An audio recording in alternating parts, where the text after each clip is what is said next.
mais pas physique, surtout verbale. Donc, violence verbale, oui, malheureusement, des deux côtés, hein.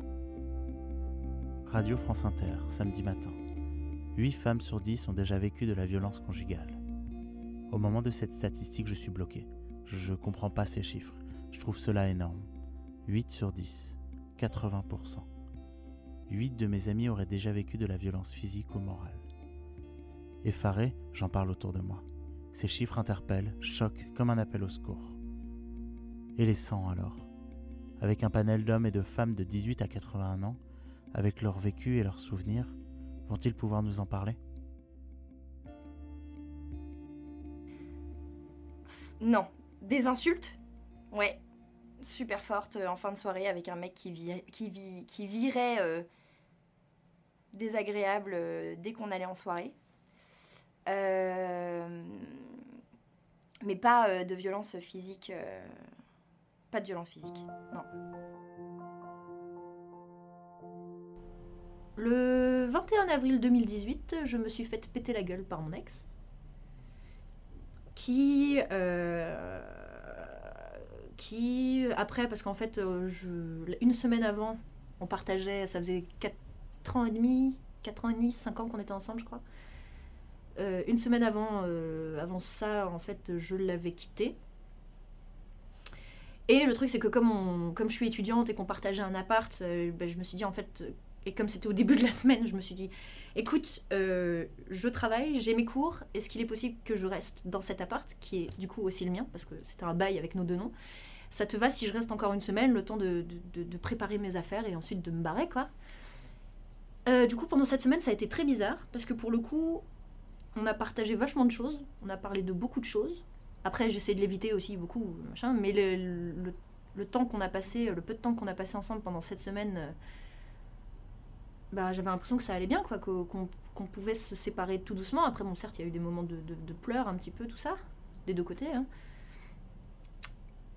Et du coup, voilà, il a accepté, je dormais dans le salon, je lui ai laissé la chambre, et ça se passe comme ça.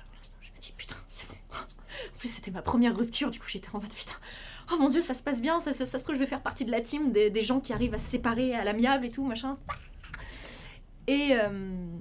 Et ensuite vient le vendredi soir où moi en fait pour le coup j'étais KO de ma semaine parce que je bossais jusque des fois 1h du mat, 2h. Du coup je me suis dit vendredi soir là pour le coup t'as envie de sortir, t'as envie de t'éclater, mais t'es éclaté, du coup tu restes dormir. Lui il était parti en soirée. Du coup je me suis dit bon putain l'appart est à moi, tranquille. Alors du coup je vais me coucher tôt, machin, tout va bien. Et ensuite à 4h du matin j'entends qu'il rentre complètement pété. Je me fais bon. Et en plus, c'est parce qu'un des trucs qui me reprochait, c'est que j'étais souvent sur mon téléphone. Après, bon, pour des raisons que, voilà, c'est vrai, j'étais sur mon téléphone. Et au moment où il rentre, en fait, j'étais sur mon téléphone. Du coup, je pense que ça a été un des trucs qui a déclenché un petit peu la vague de haine. Et en fait, il a juste commencé à me pourrir. Pendant 15-20 minutes que des insultes et c'est monté crescendo. Moi je me disais j'ai juste envie de dormir alors... Et ça j'ai entendu ça en plus en interview il n'y a pas longtemps et c'est vraiment un effet que j'ai ressenti. C'est quand tu sens que la personne en face de toi est tellement au bord de péter un plomb mais sévère et que toi tu te sens en danger, mais en fait t'as ton cerveau qui fait en sorte que t'as envie de dormir quoi. Mais vraiment, tu ressens une fatigue et genre, il faut que tu te couches parce que sinon tu vas tomber. Et voilà. Et j'ai vraiment ressenti ça et je me suis fait, bon, je vais m'allonger sur mon lit, j'oublie, je minimise, il s'énerve tout seul, il est bourré, ça va aller mieux, il va aller se coucher, tout ça. Et je suis assise et en fait, il vient carrément au-dessus de moi et il me hurle dans l'oreille, bon, tout plein de saloperies. Et en fait, il me lève de force et là, c'est là où il me prend très fort et il me donne un coup de tête qui me brise le nez. Et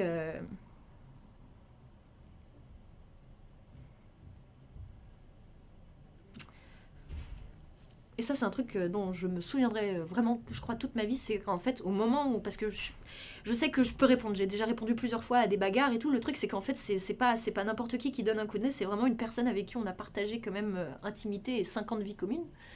Et en fait, on est tellement sous le choc. Il n'y a même pas de douleur, en fait. C'est vraiment sous le choc. Et je me revois très bien. Et en plus, tu sais, comme les jeux à la première personne où tu vois que tes mains, tu vois. Et tu te dis, putain, je suis tombée sur mon lit. Et j'étais comme ça, et mes mains, elles étaient pleines de sang, quoi. Et je regardais mes mains, et je tremblais, mais comme Jaja, j'étais comme ça. Et j'ai commencé à juste péter un câble, et j'ai commencé... je l'ai pas frappé, parce que je me suis dit, tu le frappes, c'est mort, c'est toi qui vas prendre, lui, ça va aller, quoi. Et du coup, je lui ai demandé, t'es complètement malade, qu'est-ce qui te prend et tout, machin. Et il m'a dit, on était quand même 4h du matin, moi j'étais en pyjama, quoi. Et il me fait, tu dégages, tu sors, je veux plus te voir. Et le truc, c'est que du coup, je prends mon sac, je prends mes clés, machin. Le truc, c'est qu'il m'arrache mon sac parce que c'est un sac que sa mère m'avait donné. Et il fait ça, par contre, c'est pas à toi, je le garde, je le garde. Je fais, mais il y a toutes mes affaires dedans, elle me l'a donné, il est à moi, je le garde. Et après, je le vois, il fouille dedans, il prend mes clés, il fait ça, par contre, tu les auras pas, tu pourras plus jamais revenir ici, du coup, machin. Et j'essaye de lui reprendre, et bon, là, il y a un moment où il m'étrangle. Je sais pas s'il s'en est vraiment rendu compte ou pas, je pense que c'était complètement confus, quoi. Je suis sûre, on regarde ça, on rirait, tellement c'était vraiment maladroit, quoi. Et à ce moment-là, ça, par contre, plus j'y pense, plus ça me fait rire. Il y a la sonnette qui sonne. Et c'est à côté, ma voisine, parce que putain, on gueulait, mais tout l'immeuble a dû l'entendre, quoi. Il y a 4 étages ou je sais pas quoi. Et c'est ma voisine qui sonne, et d'un coup, fou. On s'arrête. Et c'est moi qui vais ouvrir. Et j'ai vu ma tête après chez les pompiers, mais j'avais vraiment du sang, mais vraiment... Et j'ouvre, et là, elle me regarde. Et moi, je fais, ça va. Et je ferme la porte. Oh mon Dieu. Et le truc, c'est que, voilà, et du coup, je me suis barrée, il a claqué la porte, mais genre à faire trembler les murs. On a vu, en sortant, j'ai vu que tout l'immeuble était allumé. Personne n'est descendu.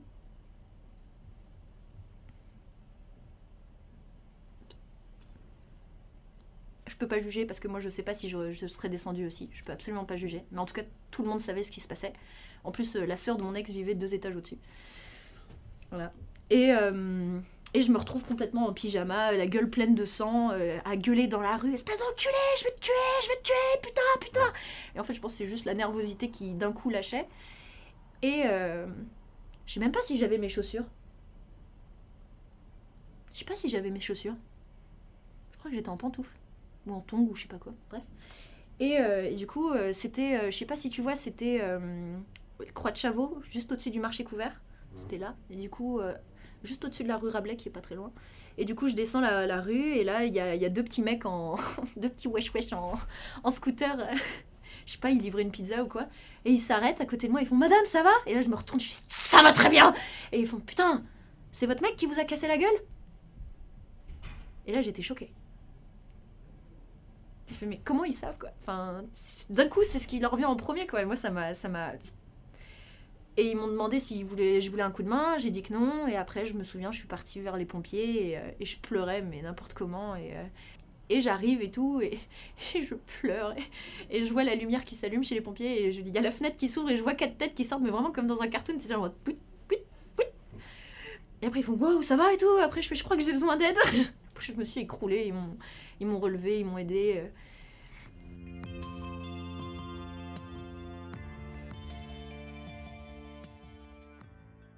Non, je connais des gens qui, oui, assez violemment. Mais la violence psychologique, est-ce que ça rentre dans la violence conjugale ? Voilà, donc après conjugale, je sais pas si on peut le dire parce qu'on n'était pas vraiment ensemble. Donc du coup, oui, parce qu'il avait aussi une meuf en même temps. Je n'étais pas vraiment au courant. Après, je l'ai su.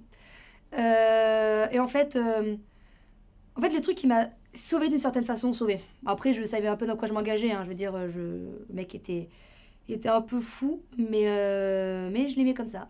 C'était bien. En fait, c'est de juste pas culpabiliser. En fait, je sentais que je culpabilisais et je me suis dit, attends, mais pourquoi tu culpabilises ? Genre, il n'y a aucune raison. Genre, vraiment aucune. J'avais aucune raison de culpabiliser. Et à partir du moment où j'ai ressenti ça, je me suis dit, ça m'a pris 2 semaines. Ça, du coup, c'est allé assez vite, hein, quand même, pour me rendre compte. Mais du coup, en fait, à partir de là, ça pouvait juste pas marcher, en fait. Parce que, en fait, quand il me disait des trucs de merde, je disais, en fait, non. Ou alors, je ressentais pas du tout. Il s'énervait tout seul. Moi, je le regardais s'énerver comme un con. Et je disais, mais en fait, énerve-toi, mais je me sens pas concernée, en fait. Donc, du coup, voilà. Voilà. Donc, ouais, mais c'est une forme de violence qui est quand même, voilà, assez forte. Et ce qui a été assez violent finalement, c'est plus la violence que je me suis infligée dans le sens où je le savais. Enfin, je veux dire, à partir du moment où je me suis rendu compte que je culpabilisais, que c'était pas net, que voilà, j'étais attachée à ce mec, je sais pas, même je saurais même pas comment l'expliquer. Je pense que même lui ne sait même pas, en fait. Genre, même lui, il pense que, genre, il m'a eu à travers des trucs et tout machin. En fait, non, c'est juste lui. C'est juste une connexion, un truc. Je n'ai aucune idée. C'est juste de l'amour. Je sais même pas, genre... parce que j'ai encore j'ai de l'affection pour lui. J'ai pas de... c'est fou, hein. C'est juste... voilà. Mais il a clairement des gros problèmes à régler. Voilà. Oui. Oui, j'ai déjà vécu de la violence conjugale. Mais je vais pas le dire, enfin je vais pas dire de qui, mais c'était affreux. Affreux, affreux, affreux. J'ai dû aller au commissariat, porter plainte contre cette personne et poser une déposition parce que j'étais témoin et tout. J'ai dû aller au tribunal, c'était pas du tout cool, alors que la personne était très proche de moi. Voilà. Ah bah tiens, j'ai une grosse anecdote là. Alors, elle est sanglante par contre, elle est vraiment, vraiment sale. Moi ça me va, de toute façon maintenant ça fait 2 ans, ouais. Donc c'était avec mon ex, voilà. On avait fait une soirée chez une de nos amies et j'étais extrêmement, mais vraiment extrêmement fatiguée parce que je sortais d'une autre soirée et on avait vraiment bu, j'avais dû accompagner une amie qui était bourrée et le lendemain c'était chez elle, c'était pour son anniversaire. Et du coup, donc on boit, machin, mais moi j'étais fatiguée, j'avais dit à mon copain, enfin mon ex-copain, j'ai pas envie de rentrer trop tard, est-ce que si je rentre toute seule ça te dérange? Et au début il me disait que non, ça allait, puis il a commencé à boire, beaucoup, beaucoup, beaucoup. Et je détestais quand il faisait ça, et il le faisait tout le temps, donc on s'engueulait beaucoup. Et du coup, vers 3h du matin, ce qui est quand même une heure franchement pas mal raisonnable pour rentrer, je lui dis, je suis fatiguée, je veux rentrer maintenant. Moi, j'en peux plus, je tiens pas. Et en gros, ça commence par, « Oh, t'es chiante, vas-y, c'est bon, toi t'es sortie hier, pas moi, donc j'ai envie de rester. » Ok, pas de problème, reste. Ouais, mais tu fais chier, pourquoi tu pars? Je te l'ai dit, je suis fatiguée, je veux rentrer maintenant. Ok, non, donc je rentre, après qu'on se soit bien engueulé. Je lui avais mis une gifle magistrale, parce qu'il m'avait saoulée, je supporte pas quand on me manque de respect, et là, c'était au level. Je rentre chez moi, et un ami m'appelle au téléphone et me dit « C'est bon, machin, dis-lui que tu l'aimes, là, il est sur le parquet, il est en train de chialer, machin, ça me saoule. » Ouais, mais non, quoi, j'ai pas envie, si j'ai envie de rentrer, je rentre, et il a pas à m'engueuler pour ça, en fait. Oui, mais c'est bon, ouais, ok, stop. Et je l'ai eu au téléphone et par message, mon ex, qui me disait qu'à 6h du matin, il serait là, machin, pour tenir sa promesse. Soit. Je dors, à 6h du matin, il arrive, il sonne, alors que mes parents dormaient. Hein. Super. Donc j'ouvre, il rentre, mais déchiré. Mais vraiment. Je pense que si je lui mettais une ligne droite, il était vraiment à 10 mètres de ligne droite. On arrive dans ma chambre. On commence à faire l'amour, sauf qu'en fait, il en a une grosse et proportionnée bizarrement, ce qui fait qu'en fait, moi j'avais un vagin un peu spécial. Lors de ma première fois, en fait, mon hymen, il n'est pas parti. Il est resté sur les côtés, du coup, ça me faisait des brides d'hymen. Et lui, en fait, il a tapé fort, tellement fort dedans, qu'il me l'a arraché. Et en fait, moi, je savais pas ce que c'était sur le coup. J'ai fait « Ah !» J'ai senti mon cœur s'arrêter tellement j'ai eu mal. Je lui ai dit « Non, attends !» Et en fait, il entendait même pas ce que je lui disais. Il entendait même plus, tellement il était bourré. Il a continué. Et en fait, j'ai dû le pousser, lui dire « Stop, je peux pas, là, j'ai mal. » Et en fait, j'avais pas vu qu'il y avait un truc qui ressortait. Et lui, il s'est endormi comme une merde pendant que j'étais en train de prendre des mouchoirs et d'éponger en fait du sang parce que ça coulait. Et en fait, il était tellement tôt et tard en même temps que je me suis dit « Bon, je vais dormir, ça va peut-être disparaître, on sait jamais. » Je mets une culotte avec une serviette. Le lendemain, je me réveille, c'était plein de sang. J'avais mon lit qui était plein de sang. Je me sentais déjà pas extrêmement bien, mais ça allait. Forcément, je remarque qu'il y a ça qui sort de mon vagin. Et là, je me dis, je stresse, le stress total. Je vais voir ma mère, forcément, je suis obligée de tout lui expliquer. Donc là, moi, à 18 ans, maman, on a fait l'amour, il y a eu un truc, je sais pas ce qui se passe, voilà. Ma mère qui me dit, faut aller aux urgences gynécologiques, là, maintenant, un dimanche, le dimanche 2 février, forcément. Donc c'est vraiment pas longtemps, donc j'adore me remémorer ce petit souvenir. on va aux urgences. Enfin, avant d'aller aux urgences, attention, grand moment et grande phrase. Je vais voir mon ex-copain. Faut que j'aille aux urgences, en fait. Est-ce que tu m'accompagnes? Et attention. Mais attends, j'ai dormi que 5 heures, j'ai la gueule de bois, je vais pas t'accompagner. Ok. Je m'en vais, je ferme la porte. Je dis à ma mère que non, il ne nous accompagnera pas. Et du coup, je vais avec ma mère aux premières urgences gynécologiques. On attend pendant 30 minutes pour qu'ensuite le médecin et l'infirmière me disent « Ah non, mais vous avez un cas unique, on ne sait pas ce que vous avez, faut pas aller dans ces urgences-là, faut aller aux urgences gynécologiques. » À l'accueil, on nous avait dit que c'était fermé, c'est pour ça qu'on était restés. Donc, rebelote, on va voir les autres urgences gynécologiques, qui étaient finalement ouvertes.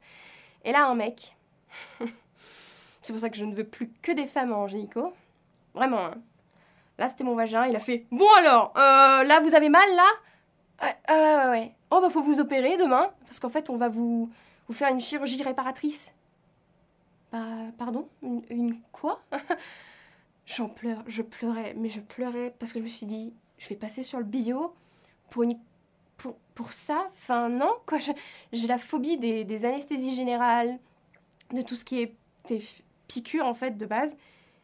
Et même ma pauvre mère qui savait plus vraiment quoi faire. Enfin, elle avait jamais eu une situation telle à gérer. Du coup, on retourne à la maison. Le gynéco m'avait dit que demain à 8h, je me faisais opérer, mais qu'il fallait pas que je bouge de mon lit et que si ça saignait, je devais tamponner. Donc je rentre et que je devais pas m'énerver aussi. Donc je rentre. Mon ex enfin réveillé. Alors, ça va?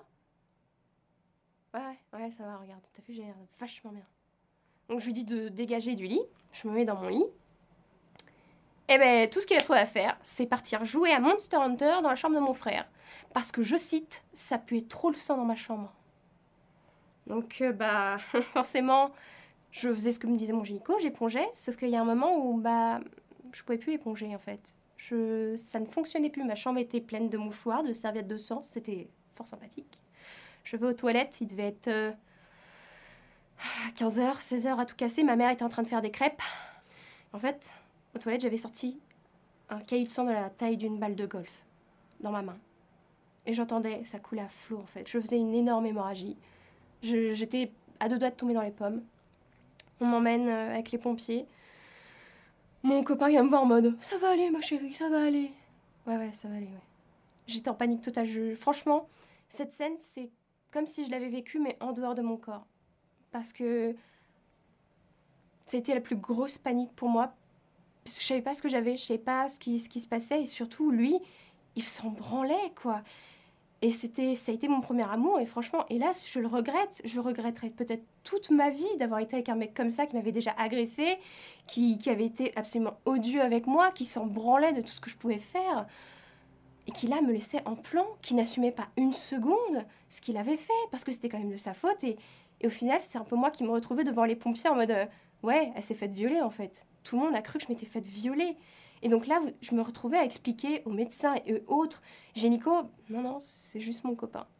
Et là, je passais pour une conne, mais une conne terrible. Et franchement, ça a été la pire expérience de toute ma vie, parce que après, il y a eu l'opération. Et c'est là où 3 merveilleuses femmes de l'hôpital de Kremlin-Bicêtre m'ont dit « Mais c'est pas du tout la petite lèvre inférieure qui est cassée, c'est une bride hyménale, parce que votre hymen, tout ça. » Elles m'ont tout expliqué, anesthésie locale. Je vous souhaite jamais d'avoir une anesthésie locale en bas, mais jamais. Ça a été les pires piqûres de toute ma vie. Maintenant, je ne supporte plus les piqûres, forcément. Et j'ai dû broyer la main de ma pauvre mère qui était là. Du coup, 2 points de suture en bas. Et je pense à un énorme traumatisme psychologique. Parce que, quand votre copain vous fait ça et qu'il a même pas la décence de venir vous voir, je pense qu'on peut dire que c'est un connard. J'aime pas dire ça des hommes parce que voilà, mais franchement, je voyais pas quel autre mot dire. Oui, en fait, j'ai subi quelques mois de mépris et de méchanceté relativement anormales. Et il s'est passé qu'en fait, un soir, j'ai pété un câble et je regrette pas. Je ne regrette pas avoir été violente à ce moment-là avec cette personne-là. J'ai effectivement pas pu me contrôler. J'ai envoyé une pinte de bière dans le visage de cette personne, sans le verre, et puis j'ai mis une énorme claque.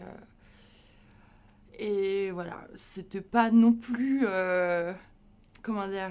Enfin, je considère vraiment pas ça comme la pire des violences. J'ai reçu d'ailleurs une claque de sa part aussi, mais je pense que on ne peut pas s'arrêter à la violence physique dans ce qu'on appelle les violences conjugales. Il y a aussi la violence psychologique qui peut être vraiment dramatique.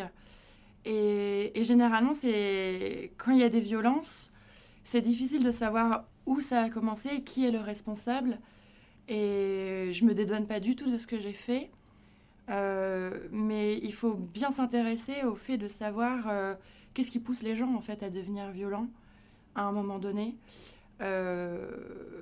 J'ai appris de moi et de comment je peux réagir. Je suis très sanguine, etc. Et j'ai horreur justement de la violence.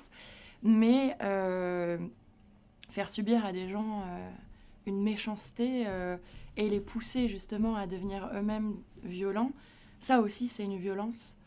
Et en plus c'est difficile à analyser, à comprendre. Et je suis pas du tout pour ça, mais moi en tout cas mon geste à ce moment-là m'a vraiment soulagée. Ça a été un soulagement de donner une claque à cette personne, quoi. C'est assez dingue, mais et je me sens pas mal avec ça, quoi. Voilà. Je pense surtout le problème qu'il y a. Alors moi, tu sais, j'ai une association, donc j'organise des événements sportifs pour les causes humanitaires, et quand je fais des tournois féminins, justement, je collabore avec des assos en aide, tu sais, pour les femmes qui sont seules, en difficulté, avec enfants, qui ont eu des violences conjugales ou autres. Donc moi, ça fait partie de ces combats qui me tiennent à cœur, parce que j'ai vu moi, ma mère être dans des situations compliquées, et j'ai eu la conscience, malgré que j'étais en primaire, de vivre ça. Donc je sais ce que c'est. Et après, ouais, moi, ce que je trouve ouf, si tu veux, c'est qu'il y en a beaucoup plus qu'on ne le croit. Il y en a énormément. Et la justice, elle se chie dessus au niveau des lois, quoi. Et c'est pas normal. J'habitais en appartement à Grenoble avec un mec qui était une grosse merde. Et en fait, j'ai subi effectivement des maltraitances. Et je me rappelle d'une fois, je l'ai fait hospitaliser parce qu'il était très malade. Et dans la journée étaient venus mes parents, parce qu'ils venaient jamais à l'appartement, parce que en fait, j'avais presque plus de contact avec eux, alors que je suis très très proche d'eux. Et en fait, ils sont venus à l'appartement, et je lui ai téléphoné, qui était à l'hôpital, pour lui demander si je pouvais prendre dans le frigo la nourriture pour inviter mes parents. Donc ça a été la crise, parce que évidemment, déjà mes parents n'ont pas compris que je demande ça, et puis c'est normal, et qu'ils comprennent pas. Et en plus, je me suis retrouvée avec lui qui hurlait au téléphone qu'ils n'avaient pas à venir, c'était très dur. Et en fait, j'ai été le voir le soir quand ils sont partis à l'hôpital. Et en fait, il m'a attrapé, il m'a plaqué contre la chambre, contre une des grandes vitres de l'hôpital. Et il y avait un autre gars dans la chambre. Et je pensais qu'il allait dire quelque chose, faire quelque chose. Et en fait, il n'a rien fait. Et de toute façon, c'était pas non plus à lui d'agir particulièrement, et plutôt à moi. Et en fait, ma copine, qui m'avait accompagnée, elle est partie de la chambre parce qu'elle a eu peur. Et donc là, forcément, je me suis fait un peu malmenée. Et en fait, du coup, là, ça m'a saoulée. Je suis partie, j'ai appelé mes parents, j'ai dit il faut que vous veniez m'aider à chercher mes affaires. Donc ils sont revenus sur Grenoble récupérer mes affaires. Je suis partie dans le tram avec mes cartons et tout. C'était un peu voilà. Et j'ai laissé plein d'affaires à l'appartement. Psychologique, un peu. En toute honnêteté, je suis partie très vite. Est-ce que tu peux nous donner un exemple ? Du rabaissement H24, du coup, je complexais. Et je devenais malheureuse, mais je restais. Et moi, je vois ça comme des violences psychologiques. Parce que genre même devant ma famille, cette personne m'insultait, etc. Enfin genre c'était vraiment chaud. Et des fois, mais parce qu'en fait, ça fait rire la galerie de rabaisser, sauf qu'il a pas su mettre certaines limites. Et du coup, ben, moi je disais rien, parce que c'est mon premier copain. Je ne me rendais pas forcément compte que ça en était à l'époque, mais avec du recul et en ayant eu d'autres relations après, je me suis rendu compte que c'était pas trop normal. Mais quand je parle de violence conjugale, je parle pas de... Enfin, je me suis jamais fait frapper dessus, je me suis jamais fait... Enfin voilà, c'était pas... J'allais dire c'était pas physique, mais en quelque sorte si, enfin... La violence conjugale dans le sens où je me sentais forcée d'avoir des rapports sexuels alors que j'en avais pas forcément envie. Donc ouais, si en fait, si, c'est... En fait, même moi j'ai du mal à me l'avouer à moi-même que si, c'est de la violence en fait. Quand t'as pas envie de faire un truc et que tu le fais quand même, c'est quand même violent. Surtout quand ça a un rapport avec la sexualité. Enfin bref, ça m'a pas forcément donné confiance en moi... sexuellement parlant après ça, et c'est vraiment en ayant eu après d'autres relations que je prenais du plaisir, que c'était vraiment plus un truc de partage et tout, que là je me suis rendu compte, ah ouais putain, c'est ça en fait le sexe, c'est cool. Donc ouais, j'espère ne jamais revivre ça.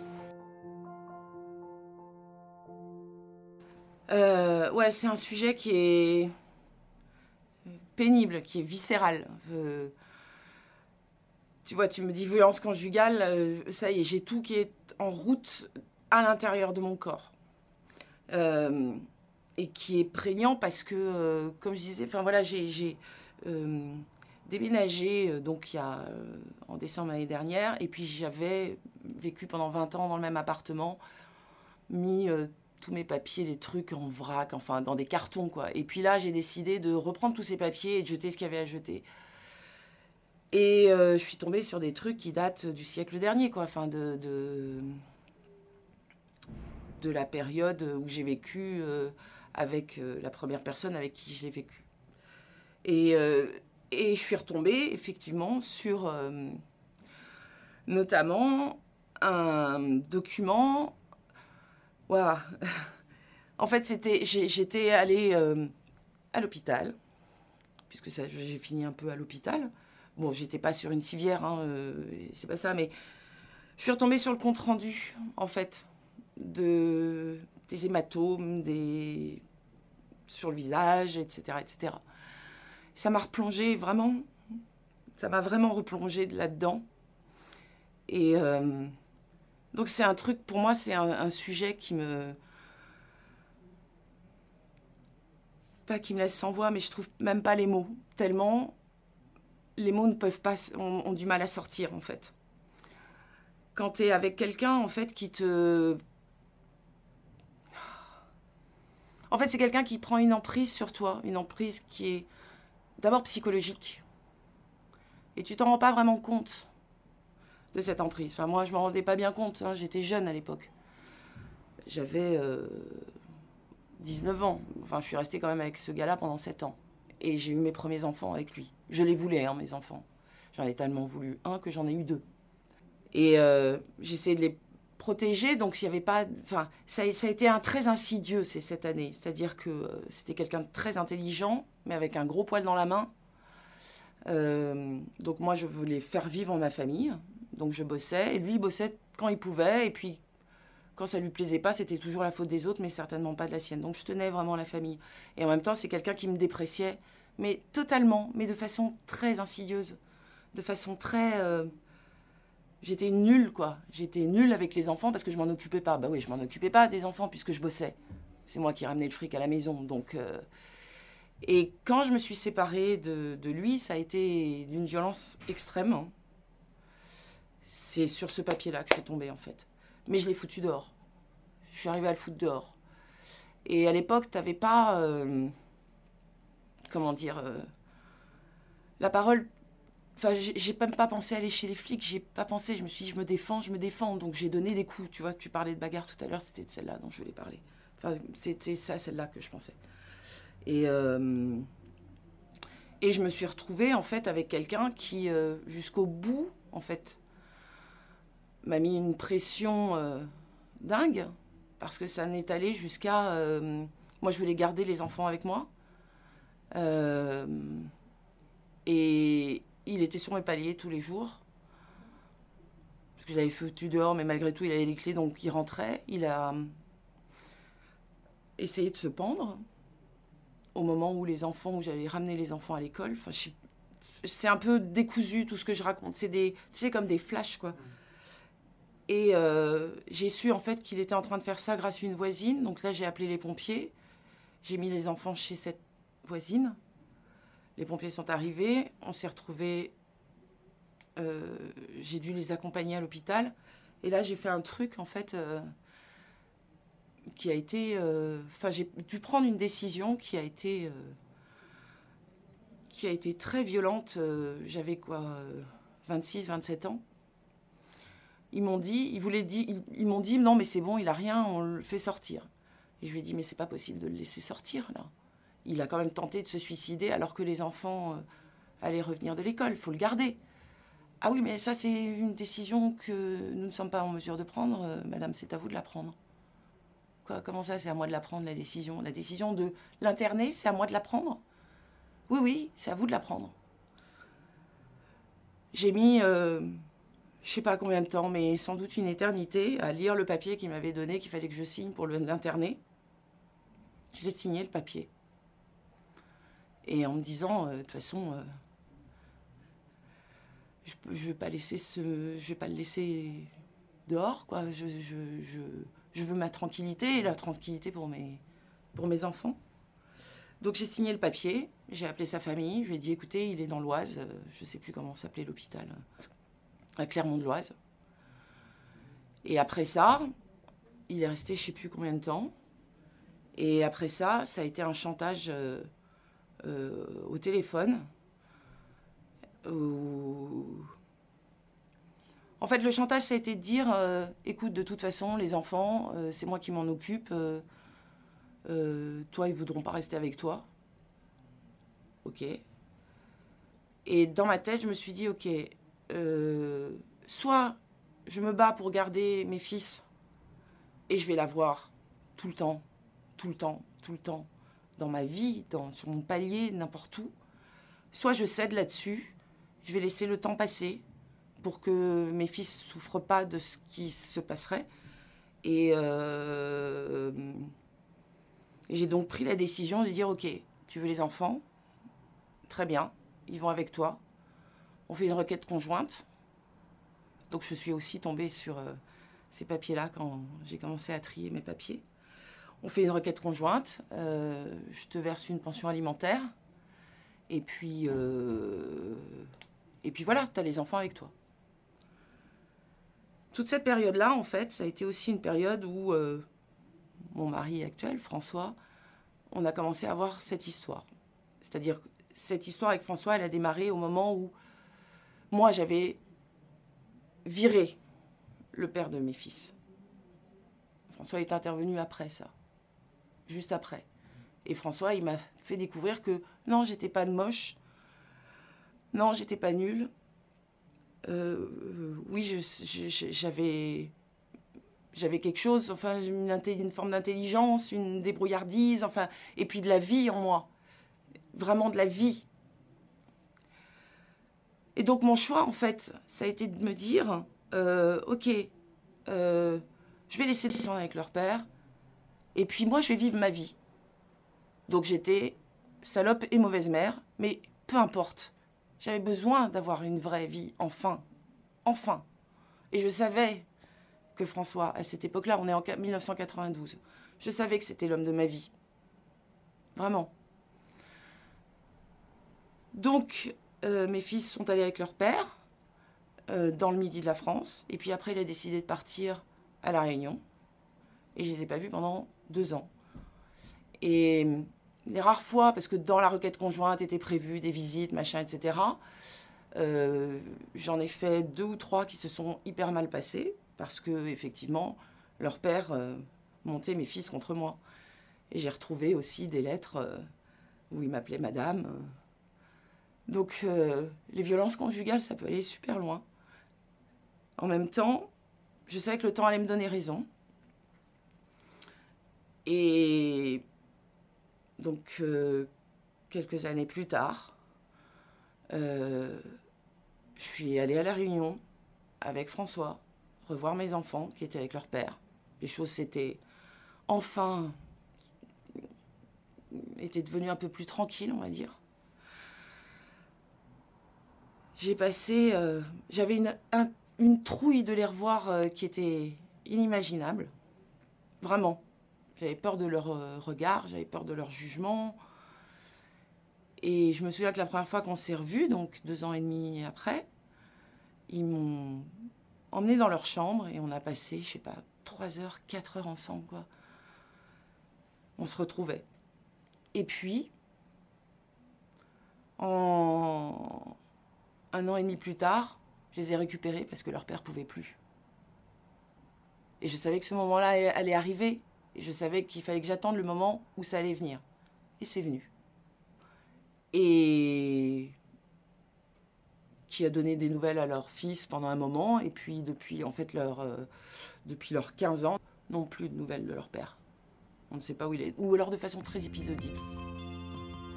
Waouh, oui, j'avais presque oublié. Oui, assez jeune, premier petit copain, à mes 16 ans. Si tu regardes cette vidéo, je suis vraiment désolée, mais je te balance de ouf. Premier petit copain, pendant une embrouille, on était dans un bar, il m'a pris à part, et j'avais embrassé un autre garçon, un truc comme ça. Et il m'a embrassée très longuement, au moins 1 minute, assez passionnément. Et après, il a pris du recul et il m'a mis une énorme droite qui m'a fait tomber par terre.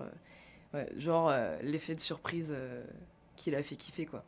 Très très bizarre. Et ma mère a porté une main courante juste et voilà, et ça s'est fini comme ça, quoi. Bah oui, évidemment. Déjà, je pense que toutes les femmes ont subi la violence conjugale. En plus de ça, je pense que même les filles qui disent qu'elles n'ont pas vécu de violence conjugale, elles l'ont vécu. Parce que en fait, tu es formaté pour encaisser, et en fait, tu ne sais pas que c'est de la violence conjugale. Et ça fait partie de ma transformation. Je me rends compte de tout ce que j'ai vécu. Donc j'en ai vécu, mais à chaque fois que j'étais avec un mec, en fait. Voilà, parce que voilà, ils sont comme ça. Oui, j'en ai vécu. Déjà, j'ai mon ex qui m'a fracassée. Ça commence par là. Alors, tu vois, je peux le dire aujourd'hui, Axel. C'est très bien que tu me poses cette question parce que cette prise de conscience est très récente et je ne l'ai jamais dit à personne. Mais ce mec m'a frappée parce que j'ai rayé sa voiture, volontairement.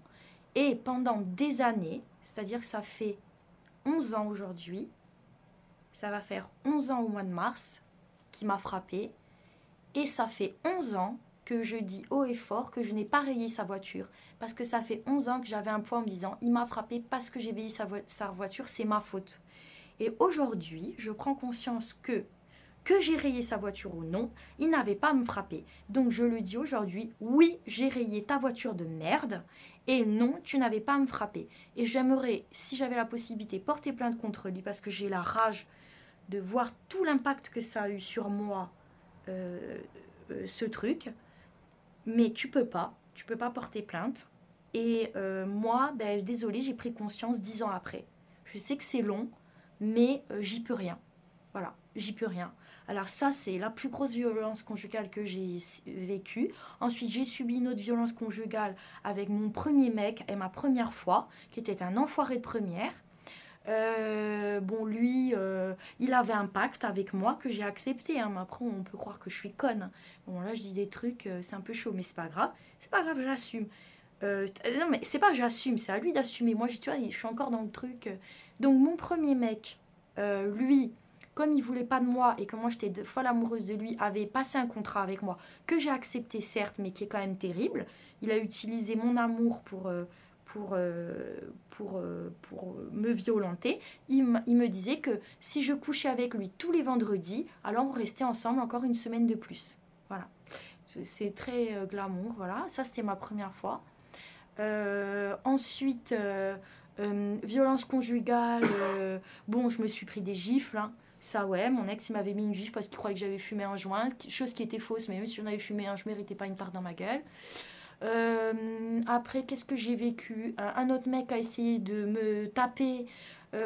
Tout ça, bon, enfin, c'était une sombre histoire parce que je voulais que ce soit fini, mais enfin, c'était n'importe quoi. Sinon, cette même personne m'humiliait en public en permanence. Il me disait que j'étais moche, que j'étais grosse, que je ne méritais pas d'être avec un mec comme lui parce qu'il était magnifique et qu'il était très beau, que j'étais conne.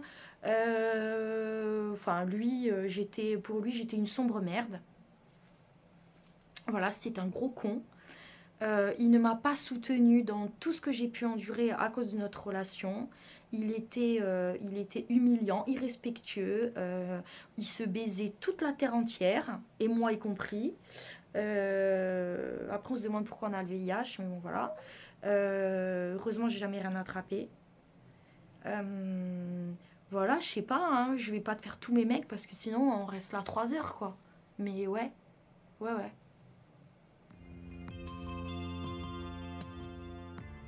Moi, personnellement pas vraiment. Mais par contre, parce que justement en ce moment c'est un sujet d'actualité, je sais qu'on a déjà raconté ça sur moi. Et ça par contre ça m'a blessé. Et d'ailleurs je vais le raconter. J'étais avec une fille, on était en couple et tout. C'est une fille bien. Sur le fond c'est une fille bien. C'était une relation un peu nocif, mais pas forcément par rapport à nous, hein, de base. Hein. C'était vraiment, même la famille, c'était compliqué et tout. Et en fait, un jour, elle m'a pris la tête. Et elle m'a un peu rentré dedans, quoi. Moi, je suis quelqu'un qui... je peux avoir des engueulades, mais au bout d'un moment, quand j'en ai marre, je m'exclus. Et à cette époque, je me mettais sur mon PC. Je me suis dit, bon, moi, je vais regarder des vidéos, je vais jouer aux jeux vidéo, je sais pas. On en reparle, en fait. On n'est pas dans les idées claires. Sauf qu'elle a continué à me faire du rentre-dedans, ce qui m'a fait monter en pression. Et du coup, au bout d'un moment, de me faire frapper dans le dos, etc. Certes, elle me faisait pas mal, mais au bout d'un moment, elle me faisait pas mal. Façon de parler, elle me faisait pas mal à blesser. Mais j'ai pas à me laisser, en fait, tapoter comme ça pour que je lui réponde, pour que en fait... pour qu'il se passe quelque chose, quoi. Surtout que prendre le temps pour juste souffler, c'est important. Et du coup, je me suis levé un peu énervé, en disant, bah, c'est pas possible, avec une attitude un peu énervée, un peu provocante, genre, tu vas arrêter. Et je lui ai tenu le bras. Parce qu'à un moment, elle voulait me remettre un petit coup, là, sur la poitrine. Donc, je tiens. Et en fait, elle a eu peur par rapport à mon avancement, de dire, tu m'énerves, etc. T'arrêtes, je tenais le bras, etc. Donc, ça fait un truc comme ça. Et en fait, elle a reculé, elle est tombée, en fait, il y a un débarras dans mon ancienne maison, elle est tombée dans le débarras. Et en fait, à un moment, on s'est quitté, etc., normal, hein. Ça, c'était vers la fin, mais normalement, on s'est quitté, etc., parce qu'il n'y avait plus d'amour. Et en fait, un jour, quelqu'un me reparle d'elle, elle me fait, oui, elle a demandé de tes nouvelles, et elle a surtout demandé, en fait, si tu en demandais d'elle. Donc au début, toute contente, à ce qui paraît, elle sourit, hein, donc ça c'est ce qu'on m'a raconté, hein, je ne sais pas si ça s'est réellement passé comme ça. Et elle a un peu pété un câble parce que je ne demandais pas de nouvelles d'elle. Et du coup, elle racontait un peu aux gens que je l'avais frappée. Mais est-ce que tenir un bras, c'est frapper? Est-ce que dire non, et juste tenir et empêcher quelque chose, c'est frapper? Je ne pense pas. Et c'est là où je me suis dit, ok, il y a des violences conjugales, mais faut faire gaffe aussi à tout ce qu'il y a autour. C'est-à-dire que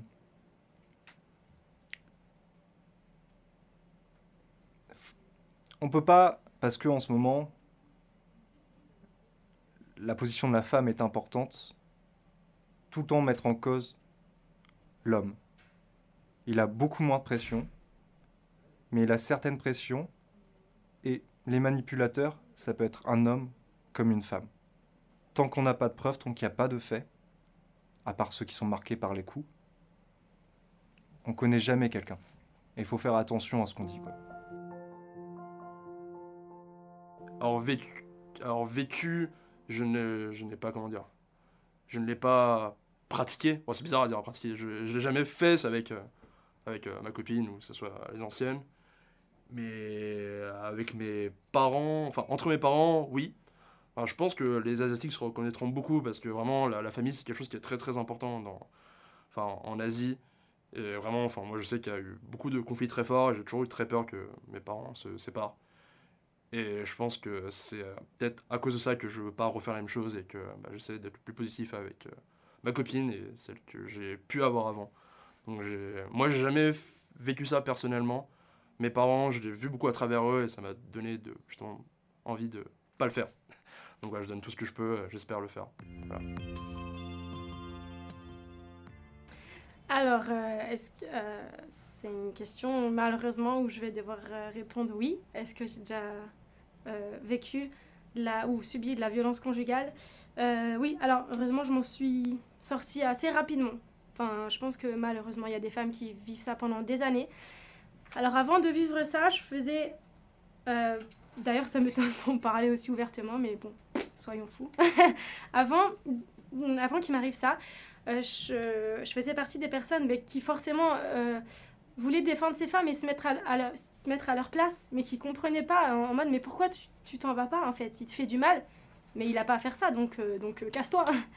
Sauf qu'une fois qu'on est dans ce cercle vicieux, on commence à comprendre. Parce que clairement, pour me rendre compte que j'en étais arrivée à là, je me suis dit mais qu'est-ce que je fous là en fait? En fait, c'était une relation assez courte qui a duré 6 ou 7 mois. Et au tout début, tout allait bien. C'est-à-dire qu'on ne peut pas se faire à l'idée qu'il va finalement arriver quoi que ce soit. Déjà parce que avec les autres partenaires que j'ai eus avant, j'ai jamais vécu ça, même dans mon entourage, on m'a pas du tout élevée comme ça. On a toujours été forcément, je pense, forcément contre ces valeurs. Et toujours dans mon entourage, que ce soit mes potes, mes amis, mes collègues, il y avait toujours des gens qui vraiment qui pouvaient pas tolérer ça et qui auraient pris parti pour moi ou pour qui que ce soit sur un tel acte. Et en fait, par rapport à cette fameuse relation de 6-7 mois, au bout de 3-4 mois, donc c'était vraiment les meilleurs moments. En fait, c'était vraiment au début. Tout allait bien, c'est-à-dire on avait les mêmes projets, on avait les mêmes envies, plus ou moins les mêmes loisirs. On s'était dit je t'aime très vite et on était vraiment sur la même longueur d'onde. Et moi qui suis pourtant très jalouse, jalouse, ouais, au final, je me suis rendu compte que lui l'était vraiment plus que moi. Et d'ailleurs, c'est à travers lui que j'ai compris quand même, au début, parce que je suis pas non plus devenue comme lui, mais j'ai compris un peu ce que je faisais vivre à mes autres partenaires quand j'étais jalouse. Mais sauf que là, ça s'est vraiment dégradé. C'est-à-dire que c'était plus... on peut pas parler de jalousie à ce stade-là, ni de possession. Moi, je pense que c'était plus de la parano, et en plus de la parano malsaine. C'est-à-dire que ce qui me disait... alors au début, forcément, j'étais un peu choquée, mais...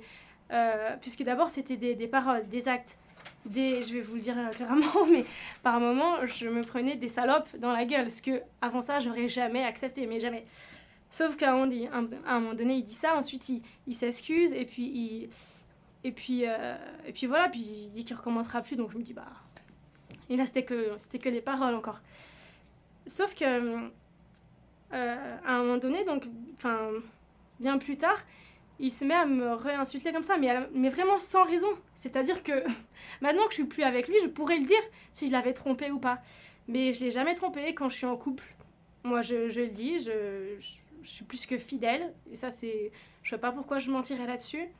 Et le problème, c'est qu'en plus, j'avais même pas à me justifier. C'est ça le problème.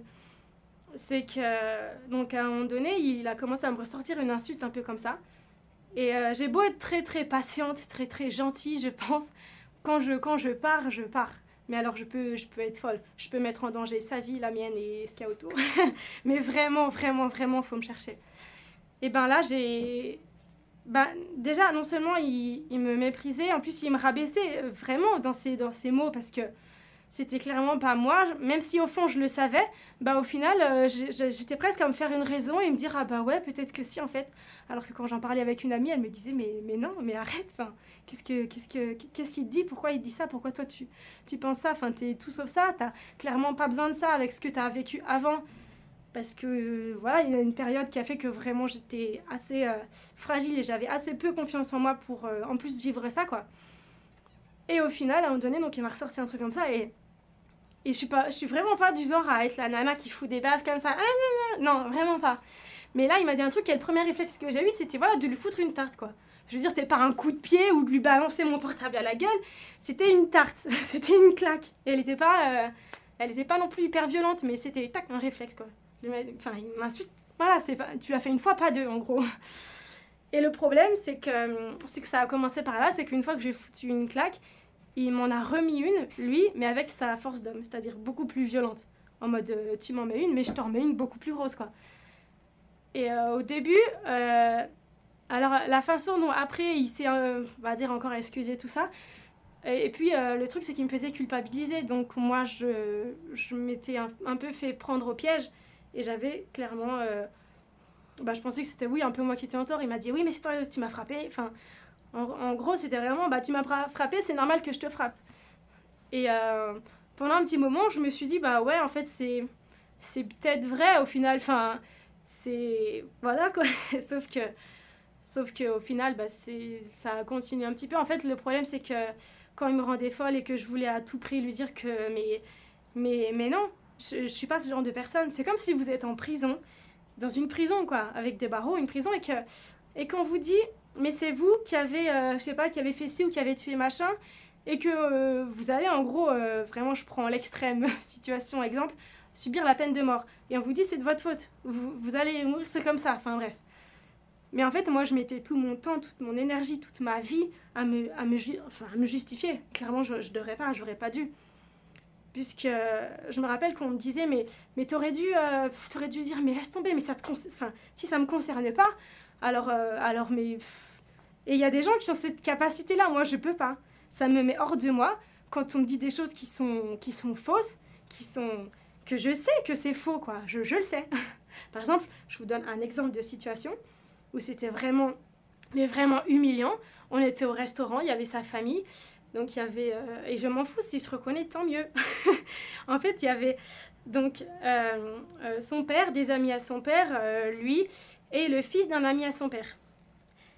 Et donc, le fils de l'ami de son père n'était pas à côté de moi, mais encore à côté. Lui était en face, son père, enfin bref.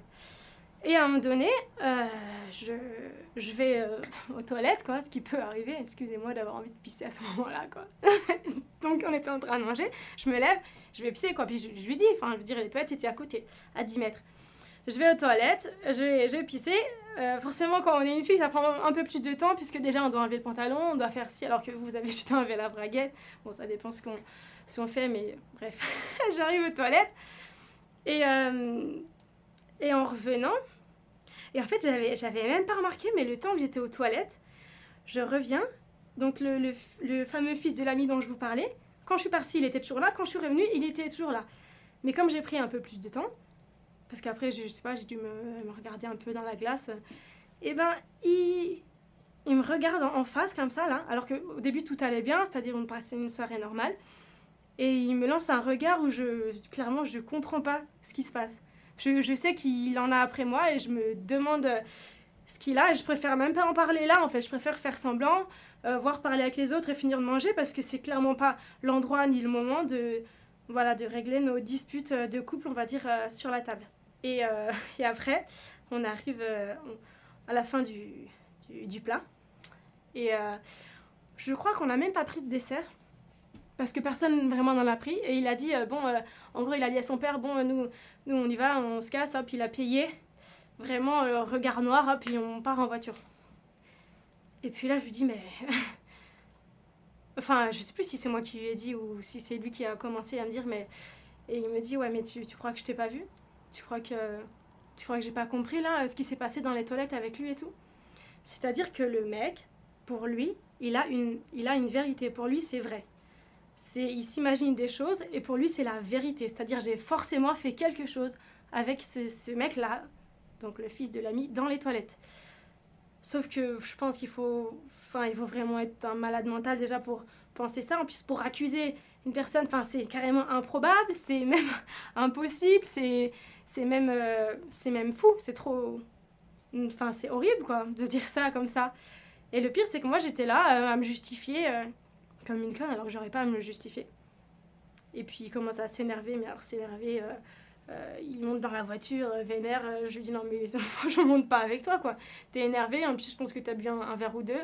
On va pas repartir tout de suite, clairement, quoi. Et puis, en fait, on a fini par repartir. Et puis voilà, ensuite, moi, tellement je mets, comme je disais, mon énergie et ma vie à me justifier, tellement je mettais cette énergie-là, je me rendais folle, mais complètement folle. Enfin, quand j'étais avec lui, c'est-à-dire je savais faire la part des choses. Mais j'étais hors de moi. Je pense que même en dormant et en mangeant convenablement, juste à presque lui hurler que j'ai rien fait, je perdais 2 kilos par jour. Mais à mon avis, c'était clairement ça. Et puis, au final, à vouloir hurler comme ça, parce que je peux comprendre que genre, ça lui faisait mal aux oreilles, lui, il en pouvait plus, quoi. Mais en même temps, ouais, j'aurais dû passer outre et puis me barrer et puis lui dire ça va, là je vais dans l'autre pièce, on se revoit après, quoi. Sauf que non, moi je restais là. Non, moi je suis là pour défendre ma peau, quoi. Donc au final, des fois, c'était juste, il me prenait comme ça par les bras en me disant mais calme-toi, machin et tout. Sauf que le lendemain, je me rendais compte que j'avais des bleus énormes ici. Puis voilà, puis c'est plein de petites choses comme ça où je dis je vais prendre l'air, je vais faire ci, donc je me lève du lit, puis au moment où je me lève, non, il me pousse, et me dit non, tu restes là, tu vas faire quoi dehors voilà, ce genre de choses, quoi. Ouais, sous différentes manières. Déjà, les trucs... Déjà, pour ma première fois, là, à 16 ans, genre, je voulais pas le faire. Bref, je sais pas si t'as compris. Bref, donc du coup, déjà ça. Et genre, c'était super compliqué après pour moi. Et voilà. Sinon, pas violence physique en vif, genre, balancer des trucs, être vénère et tout machin, ouais, ça j'ai déjà reçu. Des violences aussi orales, genre, des insultes et tout. Ouais. Mais je me suis pas laissée faire, du coup, il a pas continué. J'en ai vu et entendu parler chez des voisins, tu vois. Des engueulades, quoi, à travers les murs. Mais moi, non, j'ai jamais été... ça m'est arrivé, par contre, en fiction. Ça, oui, j'en ai eu, là. Ouais, des claques, des coups de poing, Mais dans la vie, la vie tous les jours, non. Et quand tu entendais les voisins, ça provoquait quelle sensation? Tu vois, de la colère, de l'impuissance, C'était de l'impuissance, et puis comme c'était pas non plus à un point de se dire je vais aller les voir, je vais aller les voir pour leur dire que c'était tel ou tel qui avait tort, et puis il fallait pas non, je restais dans mes pensées, quoi. Je me disais ça va se calmer, quoi, parce que c'était pas non plus des trucs vraiment où tu avais le mari ou la femme qui était prêt à tuer son partenaire ou sa partenaire, quoi, tu vois. Là, je serais rentré, j'aurais dit mais qu'est-ce que... Puis là, c'est souvent le cas, enfin souvent, là, tu entends la femme qui se fait battre, et puis d'un coup, tu as la femme qui est juste à côté du mari, et qu'est-ce qu'il y a? De quoi je me mêle, toi? De quoi je me mêle? C'est ça? Ah bon, excusez-moi, non, mais allez. Des fois, elle est même consentante, tu vois, elle défend même son mari qui est là-bas, quoi, tu vois. Pas toujours, mais ça peut arriver. Mais non, mais j'en suis pas arrivé là, quoi. Ça m'est jamais arrivé d'en arriver là, comme ça, quoi, de défendre la personne qui est en train de se faire battre, quoi, tu vois. Encore que ça peut arriver demain. Non, je suis pas très pudique en ce qui concerne ça, puisque j'ai été amenée à le raconter plusieurs fois. Parce que il y a eu des suites judiciaires, ce qui m'a... du coup, j'en parle pas pour la première fois, en fait. Je pense que j'en parle pour la 20e fois. Et du coup, c'est plus facile. Moi, Bon, après, je suis un peu triste de dire ça pour ma mère parce qu'elle doit se dire c'est bon, elle le dit au monde entier, merci. Donc, je pense plus à elle. Mais oui, donc il y a eu des violences du côté de ma mère sur nous, sur ses enfants. Voilà. Enfin, après, j'entraîne pas mes frères et sœurs, c'est leur truc. Mais disons ma mère sur moi. Voilà. Mais ouais. Triste, mais bon. Formateur aussi, quelque part. Si je peux dire ça. Alors oui, lors d'une précédente expérience sentimentale où on se séparait avec mon copain, qui était en pleine crise de jalousie parce que je commençais à vivre d'autres choses. Et donc je suis rentré, il m'a fait comment on dit, une crise de jalousie et il voulait se suicider. Donc quand je suis rentré, où j'ai pas voulu au départ répondre à sa demande parce que je trouvais que c'était pas à propos, je suis rentré, il était extrêmement violent parce qu'il était en crise à vouloir me frapper. Donc il frappait sur les murs, il a traversé une porte vitrée et puis du coup pour le calmer j'ai été obligé de lui donner un coup de poing dans le torse, ce qui l'a particulièrement surpris et c'est ce qui l'a calmé. Donc voilà, c'était je pense ma pire expérience conjugale. Ce podcast a été enregistré pour la chaîne YouTube Cru. Ce projet est réalisé par Axel Bauve, Sony Landau, Aurélien Verret et Raphaël Eslot.